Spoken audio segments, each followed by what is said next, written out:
Hello everyone, welcome to the Ekibat Science Channel. আজি আমি discuss কৰিব লৈছো এটা ইম্পৰ্টেন্ট নিউজৰ বিষয়ে ঠিক আছে সো নিউজটো হৈছে কি ৰিসেন্টলি আমি নিউজত পাইছো যে যেটো আমাৰ নিউ দিল্লী যেটো কৰ্তব্য পথ হয় এই কৰ্তব্য পথত কি দেখিছো এনেকে ৰাস্তাটোত কিছুমান পানী থকা যেন এনেকে কিছুমান দেখিব পাইছো ঠিক আছে যদিও আমাৰ সেইদিনা কোনো বৰষুণ হোৱা নাছিলে বা ৰ'দ দি থকা দিন আছিলে তো আমাৰ কি হৈছিলে তথাপিতো আমি কি হৈছিল ৰাস্তাত কিছুমান পানী থকা যেন দেখিছিলো ঠিক আছে তো এইটো হৈছে কিয় যদিও বৰষুণ দিয়া নাই বা ৰাস্তাত পানী থকা যেন আমাৰ লাগি আছে কিয় বিকজ এইটো যেটা পোহৰৰ পৰিঘটনা হয় যাক আমি কি বুলি কওঁ মৰিচিকা বুলি কওঁ বা মিৰেজ বুলি কওঁ ইংলিছত ঠিক আছে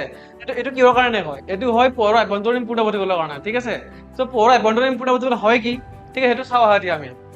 সো যেতিয়া লাইট কি হয় ডেঞ্চাৰ মিডিয়ামৰ পৰা ৰেয়াৰ মিডিয়ামত আহে ঠিক আছে এইটো যেতিয়া আমাৰ ইণ্টাৰফেচ হয় এই দুটা মিডিয়ামৰ তেতিয়া কি হয় সেই লাইটটো কি হয়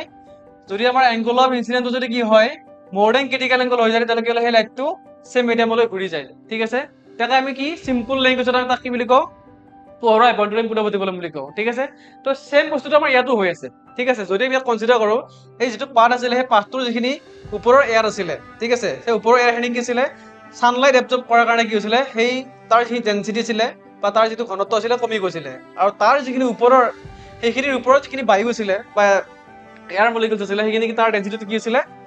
ইয়াতকৈ বেছি আছিলে ঠিক আছে চ' ইয়াত আমাৰ দুটা মিডিয়াম হৈ গ'ল এতিয়া এটা হয় ডেঞ্চাৰ পুৰহি ডেঞ্চাৰ বুলি ক'ব পাৰোঁ আৰু তলখিনি কি বুলি কওঁ ৰেয়াৰ বুলি ক'ব পাৰোঁ ঠিক আছে ত' যেতিয়া লাইট কি হয় পৌৰশ্মি যেতিয়া কি হ'ব এই ডেঞ্চাৰৰ পৰা ৰেয়াৰত আহিব এনেকৈ ঠিক আছে এনেকৈ ৰেয়াৰলৈ আহিলে কি হ'ব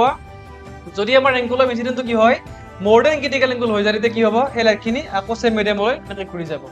ঠিক আছে আৰু ইয়াৰ যিবিলাক ইমেজ হ'ল লাইটটো যদি এইফালৰ পৰা আহে সেই অবজেক্টবিলাক ইমেজবিলাক আমি ক'ত পাম ইয়াত দেখা পাম এনেকৈ ইয়াত আমি দেখা পাম ঠিক আছে ত' আল্টিমেটলি কি হয় চাবা যেতিয়া আমাৰ কি হয় যেতিয়া কাষৰ অবজেক্টবিলাক যেতিয়া আমি ৰাস্তাত দেখা পাম ইমেজবিলাক বা তাত পৰি ৰাস্তাত যদি দেখা পাওঁ তেতিয়া আমি কি বুলি ভাবিম ইয়াত নিশ্চয় পানী থাকিব লাগিব কাৰণ যদি তাত পানী নাথাকে তাত আমি অবজেক্টবিলাক দেখা নাপাম ন জেনেৰেলি তো যদি আমি ৰিয়েল লাইফ এক্সাম্পল এটা চাওঁ মিলাব যাওঁ ত' যদি আমি কেতিয়াবা পুখুৰী পাৰত যাওঁ তেতিয়া কি হয় তেতিয়া আমাৰ যিবিলাক পুখুৰীৰ পৰা গছ থাকে সেই গছবিলাক আমি কি দেখা পাওঁ পানীত দেখা পাওঁ ন পানীৰ পৰা প্ৰতিফলন হৈ থাকে চেম থিং ইয়াতো হৈছে যদি আমাৰ এই বস্তুবিলাক যদি যিবিলাক কাষৰ অবজেক্টবিলাক যদি আমি ৰাস্তাত দেখা পাওঁ তাৰমানে কি ভাবি ল'ম ইয়াত পানী আছে বুলি ভাবি ল'ম ন আল্টিমেটলি কথাটো সেইটোৱে বাট একচুৱেলি যদি আমি চাব যাওঁ চাইণ্টিফিকেলি তাত কোনো ধৰণৰ পানী নাথাকে ঠিক আছে এইটো আমাৰ কি হয় পোহৰৰ সেই পাৰ্টিকুলাৰ পৰিঘটনাটোৰ কাৰণে আমি সেই বস্তুটো এনেকৈ দেখা পাই আছোঁ পানী থকা যেন পাই আছোঁ ঠিক আছে আৰু যদি আমি আগুৱাই গৈ থাকোঁ সেই পানীখিনি নোহোৱা হৈ গৈ থাকিব আমি কেতিয়া তাক চুব নোৱাৰোঁ বা ওচৰত আমি গৈ পানী দেখা নাপাওঁ কেতিয়াও যিমান গৈ থাকিলেও